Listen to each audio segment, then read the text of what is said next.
e a Rogério, que já é um espetáculo quando nasceu. Ela não nasceu, ela estreou. E aí é impressionante a qualidade das duas. Impressionante. Eliana Wittmann cantando também. A Eliana canta muito.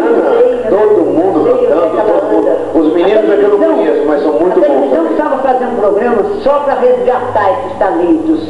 Você veja, por exemplo, Peri Ribeiro, não aparece na televisão. O Altemar Dutra Filho. Mas é uma opereta aquelas canções. Ele precisa chamar uma opereta, é 1h30, 2 horas. 2h30 cantando, que nem umas loucas. Eu queria trazer aqui. Maravilhoso. Tantos talentos. Vambora? Vambora, vambora. Tá na hora, vambora, vambora, vambora. La la la la la la la la la la la la la la la la la. La la la la la la la la la la la la la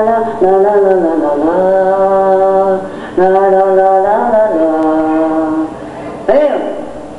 Oh, amor, obrigada. Reza por mim, tu moro. Viu? O que você está fazendo aí? É um coração? Eu pensei que era outra coisa.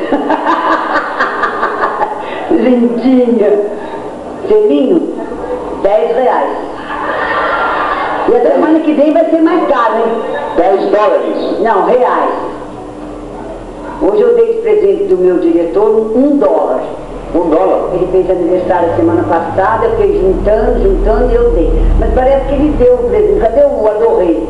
Adorrei, onde está você? Ele deu o presente que eu dei. O quê? Ele deu. Foi gastar? Então ele só volta semana que vem. E vai comprar coisa pra caramba.